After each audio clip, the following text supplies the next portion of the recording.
મોજ મોજ પાણી માંડ્યો પીઓ અમારા પાણી ગાડું અડાતું નથી એને શું કરવું કહો.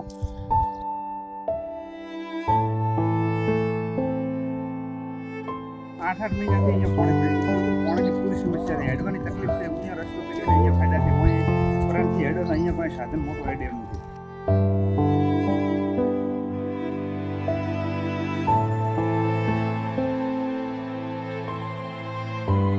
સ્થાનિક સ્વરાજની ચૂંટણીના માહોલ વચ્ચે તંત્રની ઘોર બેદરકારીનો ચોંકાવનારો ચહેરો સામે આવ્યો છે. વાવ-થરાદ જિલ્લામાં આવેલા લેડાઉ ગામમાં પૂરને 8 મહિના વીતી ગયા છતાં કફોડી હાલત આજે પણ યથાવત છે. ગામનો કેટલોક વિસ્તાર હજુ પણ સંપર્ક વિહોણો છે અને લોકો નરકાગાર જેવી સ્થિતિમાં જીવવા મજબૂર છે. 8 મહિના પહેલા આવેલા પૂરના પાણી આજે પણ ગામના પાદર અને મુખ્ય રસ્તાઓ પર ભરાયેલા છે. હવે આમાં 8-8 મહિનાથી અહીંયા પાણી પડ્યું છે, બરોબર. પાણીની પૂરી સમસ્યા છે, હેડવાની તકલીફ છે. અહીંયા રસ્તો કર્યો છે અહીંયા ફાયદા છે. હું ફરણથી હેડો ને અહીંયા કોઈ સાધન મોટો હેડે એમ નથી. હું 8-8 મહિનાથી પાણી પડ્યું છે. મારે એટલી પરેશાની છે, ભારો પૂળો લાવવો હોય, કોઈ બારી જવું હોય, કોઈ અમારો આનો કોઈ નિર્ણય લેવડાતો નથી. અત્યારે વોટની ચૂંટણી આવે ત્યારે કે આમ કરજો ને તેમ કરશો, ગમે તે આવે, પેલું આવે પેલું આવે, બધી રીતે પરેશાની છે. હું કને તમે દેખો ને તો અત્યારે કોઈ હેડવાની હાલત નથી. હું કને અત્યારે માથામાં પાણી પડ્યું છે, બરોબર. એટલે આનું કોક કરો, આનું નિરાકરણ લાવો. 8 મહિના થઈ ગયા છે. અમારે અત્યારે આટલું તમને દોહવાળા ધોણી કરે છે, હું તપાસ કરી છે. 2-3 વખતથી તો ઇન્ટરવ્યૂ લેવા અમારો આવ્યા છે. આવીને આવી રીતે ફોનમાં બોલાવે છે, પણ અમારો કોઈ હાલે ભાળ લેતા નથી. આજ દાડે સુધી કોઈ હાલે ભાળે મારે કોઈ લેતો નથી. ખેતરોમાં જવાનો માર્ગ બંધ, પાડોશી ગામમાં અવર જવર અશક્ય. ખેડૂતો અને પશુપાલકો માટે રોજિંદી જિંદગી સંઘર્ષમય બની ગઈ છે. પરંતુ પ્રશ્ન એ છે કે આટલો લાંબો સમય વીતી ગયા છતાં તંત્ર સૂતેલું કેમ? સ્થાનિક લોકોના કહેવા મુજબ અનેક રજૂઆતો છતાં કોઈ નક્કર કાર્યવાહી થઈ નથી. આખરે ગ્રામજનોને પોતે જ ફાળો એકઠો કરીને લાખો રૂપિયાના ખર્ચે ટ્રોલીઓ નાખી રસ્તો બનાવવો પડ્યો. આ હોય કને છે દુનિયા કને ટોલા રસ્તો બનાવ્યો છે, બરોબર. એ રસ્તો કઈ રીતે બનાવ્યો? એ રસ્તો બનાવ્યો છે તો ગામ લોકોએ ફાળો કરીને આલ્યો છે. આ પછી તેને બધે મને અમે બધી ઉઘરાણો આલ્યો છે, બરોબર. કોઈ અમારી સરકારે એ કેટલા રસ્તો બનાવ્યો? કેટલા અંદાજે? રસ્તામાં મને કોઈ પાકી માહિતી નથી. આયા કહે છે કે કોક 5 લાખ આલ્યા હોય કે 6 લાખ આલ્યા હોય કે 2 લાખ આલ્યા, એની મને કોઈ પૂરી માહિતી નથી અને એની માહિતી ઉપર મેં ગયા પણ નથી, બરોબર. મને બે આવી પછી અમને ઉઘરાણો મેં આલી છે અને રસ્તો કાઢી નિયમન કરી છે.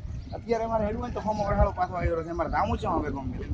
લોકશાહીમાં જો જનતાને પોતાની મૂળભૂત સુવિધાઓ માટે પણ પોતે જ ખર્ચ કરવો પડે તો તંત્રની ભૂમિકા પર ગંભીર સવાલો ઊભા થાય છે. પૂર્વ ધારાસભ્ય ગુલાબસિંહ રાજપૂતે તંત્ર અને સરકાર પર આકરા પ્રહારો કર્યા છે. તેમનું કહેવું છે કે ચૂંટણી સમયે મોટા વાયદા કરનારા નેતાઓ આજે પ્રજાની પીડાથી દૂર છે. વિકાસની વાતો વચ્ચે લેડાઉ ગામના લોકો હજુ પણ પાણીમાં ચાલવા મજબૂર છે અને અગાઉ મંજૂર થયેલા રસ્તાઓ પણ રાજકીય કારણોસર અટવાયા હોવાનો આક્ષેપ છે. આજે તાલુકા પંચાયત, જિલ્લા પંચાયતની ચૂંટણીઓના ફોર્મ ભરાવાના શરૂ થઈ ગયા છે. ચૂંટણીનો માહોલ છે, ત્યારે હું તો એટલું જ કહેવા માગું છું કે છેલ્લા 3 વર્ષથી આમ તો તાલુકા પંચાયત તો વર્ષોથી ભાજપની છે, ધારાસભ્ય પણ ભાજપના છે અહીંયા, અને જિલ્લા પંચાયત પણ વહીવટદાર તરીકે ભાજપના લોકોએ શાસન કર્યું. ત્યારે વિસ્તારમાં જ્યારે પૂર આવ્યું, આજે પણ પૂર આવ્યાને 8-9 મહિના થઈ ગયા, તેમ છતાં અહીંયાનો લેડાઉ ગામ આજે પણ સંપર્ક વિહોણો.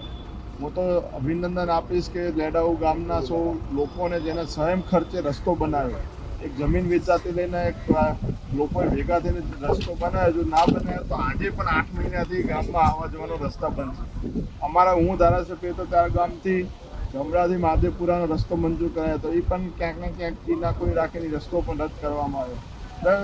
આ ભાજપની અંદર લોકોનો વિકાસ દેખાતો નથી, લોકોની પીડા દેખાતી નથી. હવે જ્યારે ચોમાસું નજીક આવી રહ્યું છે ત્યારે ગ્રામજનોમાં ભયનો માહોલ છે. જો તાત્કાલિક પાણીનો નિકાલ નહીં થાય તો આખું ગામ ફરીથી બેટમાં ફેરવાઈ શકે છે. ગ્રામજનોએ ચીમકી આપી છે કે જો વહેલી તકે સમસ્યાનો ઉકેલ નહીં આવે તો આ વખતે જવાબ વોટિંગ દ્વારા આપવામાં આવશે. અમે તો પાછી હલવા કરી એક આ રોવા હતા રેત 24 ગાડી લઈ પછી કોઈ નહીં કે કોમ પોણી ભાઈ બનાવી ગાડી એમ કહી ગયા તો કાઢ્યું કે નહીં? ના ભાડ માલ આવ્યો.